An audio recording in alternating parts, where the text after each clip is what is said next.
بسم الله الرحمن الرحیم ګران غوتونکو هر کله به ما تاسو ته پنځنی پروګرام کې سکرین باندې تاسو تخکاری ما سره کوم شخصیت اکثر زمونږ سره تاسو ګوره آصف دورانی صاحب سابقہ سفارتکار د پاکستان خبره بکو کم چې دا نوې ډیولپمنٹ شوه دی د پاکستان چې د غزا پیس بورډ چې کوم جوړ کړی دی امریکای په دې باندې پاکستان کې مختلف ارادي مخالفو کوئی چیرې نو پکار سو کوئی چې پکارو او بیا وی چیرې اکثر مسلمان ملکونو جان کړي نو ولې پاکستان ته بهر شي په دې به خبرې کوو او بیا کوشش کوو ټایم ونو د یو ای او د انډیا ترمنځ چې کوم د دفاعي سټریټیجیک ډیفنس پاکټ خبره کیږي هغه به خبر کو درانی صاحب السلام علیکم وعلیکم السلام اسلام خان ډیر مننه درانی صاحب درته وای چې دا نن باقاعده پاکه باندې د سخت مشولې د غزا پیس بورډ چې کم چې پریزیدنت ټرمپ جوړ کړی دی لکه پدې راته وای چې زموږ د دیش شي او د دې اهمیت څه دی بیا به د پاکستان د خبره مکو چې دا انټروډکشن راته لګو کوي اسلام خان دا پیس بورډ چې دی دا د UN Security Council Resolution 2803 لاندې دی د operative para resolution operative para 2 3 4 and 5 دا چې دی پیس بورډ په لړ کې خبرې کوي او د بنیادی مقصد چې دی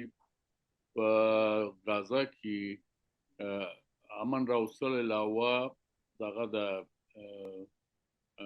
ریهابیلیټیشن او باسکاری او دغه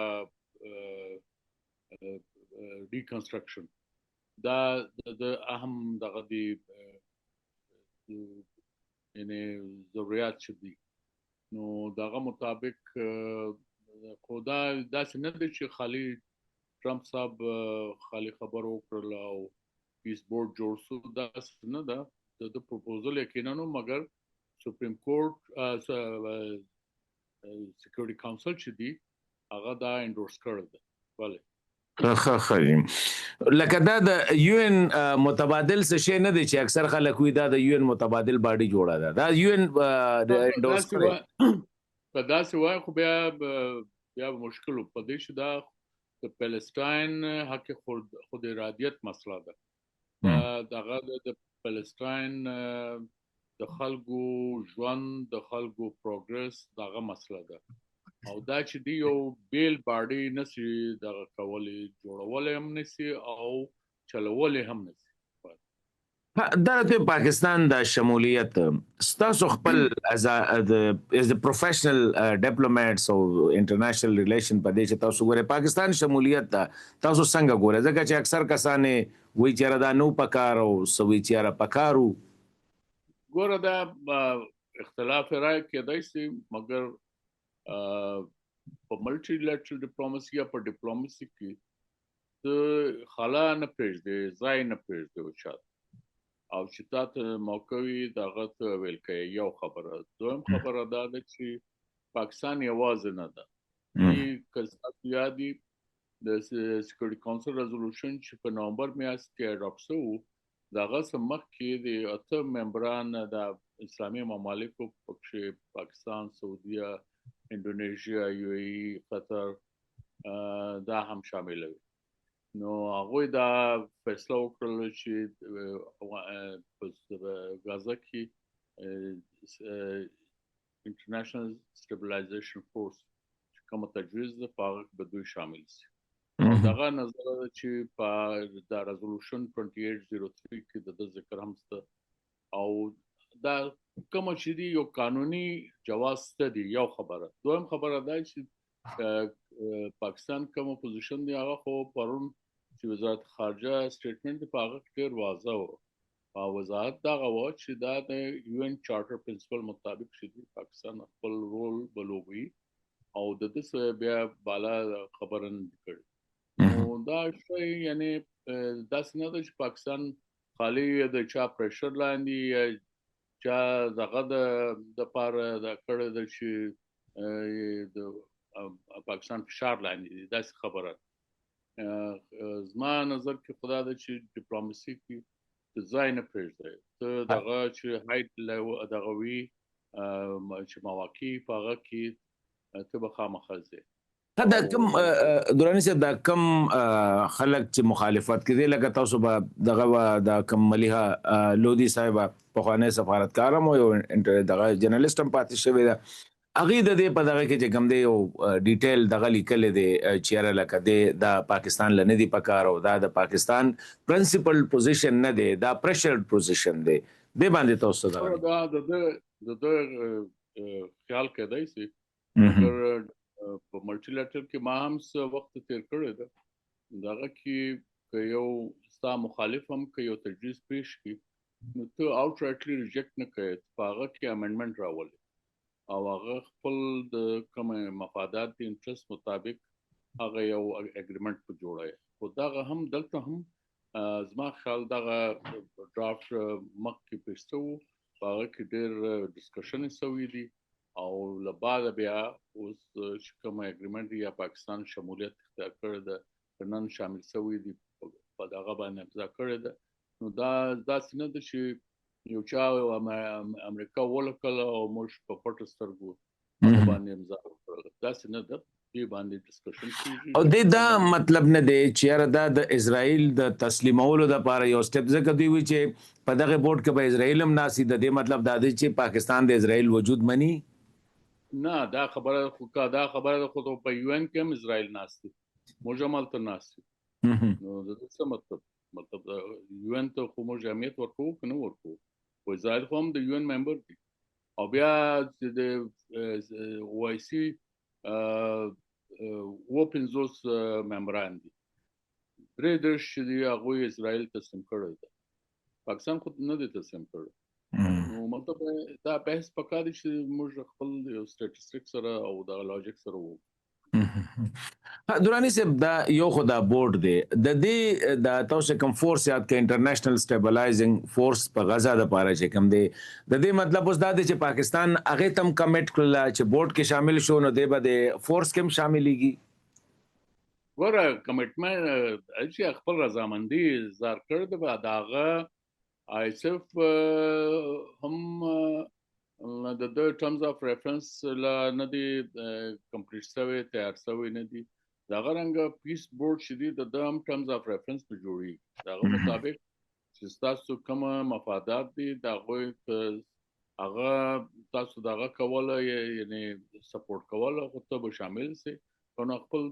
ریزرویشن همیشه ورشول سي لکه دا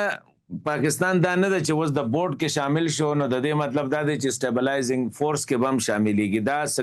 د سره کنډیشن نه ده ګوره دا خو اوس روان خبرې دي پکې که پاکستان شامل هم سو خو تر څو پورې اطمینان نه داس منه کیږي او زما چې کومه دا اوس چې موږ وینو پکې خو اسرائیل هم ترکیه او پاکستان فیور کې نه دي او چک خو په یو لاس نه کیږي یو اهم خبره بل د دوراني صاحب هغه د یو ای ای او د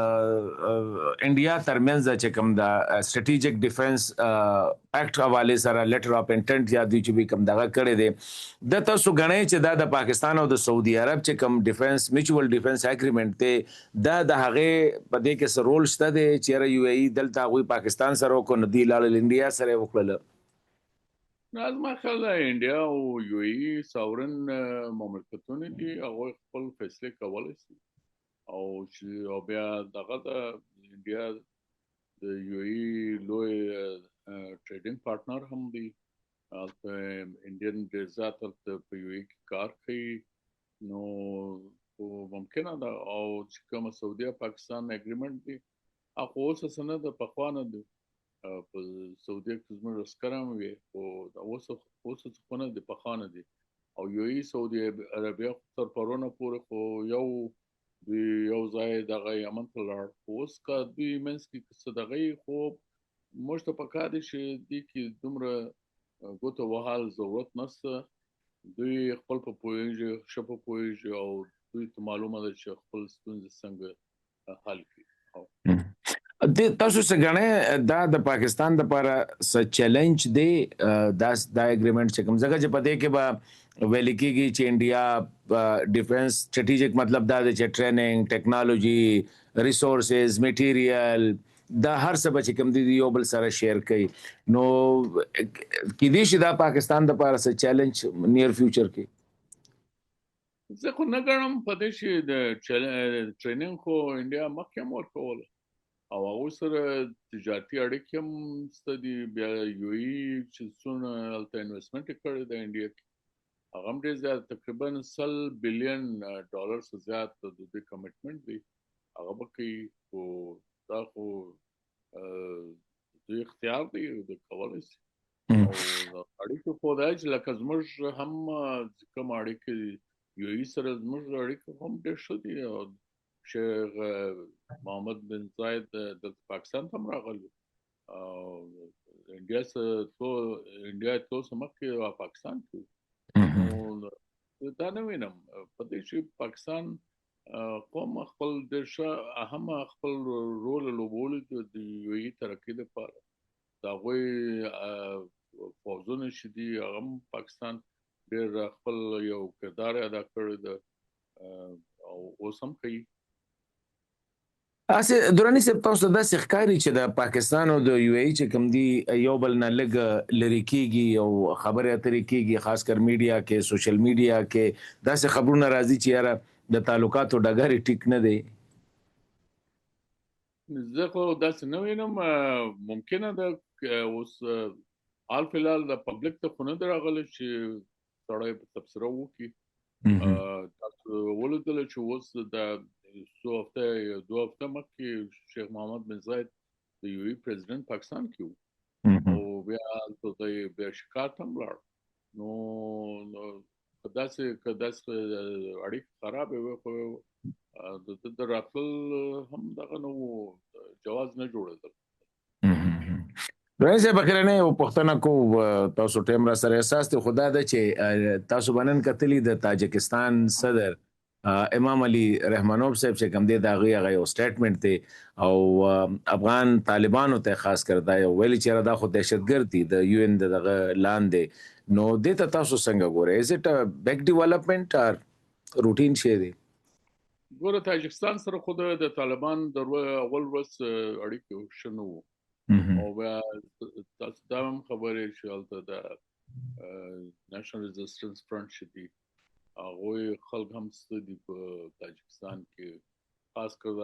امرالله صالح دوی او بیا دغه د شاه مسعود زوی هم دورې دي د نور کسان هم هلته دي نو د طالبان دپاره هم دا یو دغه د هغوی اطمینان نه و پکې نو او بیا تاسو په دا نږدې ورځو کې به لیدلي چې کومه ټیرریسټ اټیکس وو په هغه کې چینیان مړه وو نو او بیا په بارډر باندې فایرینګ هم شوی نو بدقسمتي دا ده چې افغان طالبان دا احساس نه کوي چې د دوی هم ځکه چې دي اوس خلک استعمالي دوی په ډینایل موډ کې دي دوی سترګې پټ کړې ده د شترمرغ طریقې اډاپټ کړې او دا نه مني دا منل چې دوی ته یو چیلنج دی او دوی دا ګڼي چې دا دوی دپاره بیستي خبره ده حالانکه داسې خبره نه ده ټول دنیا کوآپریشن غواړي موږ هم غواړو موږ هم دا د افغان طالبان رژیم سره تعاون خاصه کړی چې تاسو راځئ زموږ کومک وکړئ د ټي ټي پي په لړ کې نو دا دې کې خو زموږ بیستي خبره نه ده دغه رنګ امریکا هم غواړي د یورپ هم غواړي د نورو مملکتونو دي هغوی هم غواړي چین هم طالبان ته ویلي چې تاسو د ټي ایم مخنیوي دپاره ګامونه واخلئ نو دا خو یو تعاون دغه د بیا پاکستان چین او افغانستان چې کومه ټرایلیټرل میکانیزم دی هغه هم شته دي فارن منسټرز ملاو شوي دي دوه میټینګونه شوي دي یو می 2023 کې او یو دا پروش کال شو په اګست میاشت نو د مقصد دا دی د مقصد دغه دا چې په اپس کې سره اتفاق پیدا کو کنسنسس پیدا کو او کوآپریشن دغه جوړ دا درانی صاحب د اسلام آباد کې اکونومیک کوآپریشن ارګنایزیشن غونډه و او طالبان او هغه دا و په د ډیزاستر ریسک ریډکشن باندې او لکه د قدرتي آفات او خطرات کمولو د پاره و طالبان هغه ته راتلو نه انکار وکړو نو د دې هم دا حالات دي او کنه طالبانو سوي چیرې انټرنیشنل فورم ته سره ډوزونه څنګه چې ایران ته لاندې دلته ما په خیال ډایوس تم نه دي تلی حسن خان ګوره دغه المیه دغه لا چې طالبان په ډیپلوماسي پوه نه دي او دوی کې د پروفیشنالیزم ډېر زیات کمی ده او پکار دي چې دوی دا ومني او دا وسم مطلب د دوی وزارت خارجه کې زیاتره کسان خو ملایان دي خو ډیپلوماټس خو نه دي نو دا د دوی د وس ستیر دي د دوی وس خبره نه ده ډیپلوماسي ډیره مننه درانی صاحب ثانک یو ویری مچ شارټ نوټس باندې مو ټایم راکړو دا هم موضوع وجې تاسو دغه په ضروری وږي خوشاله اوسئ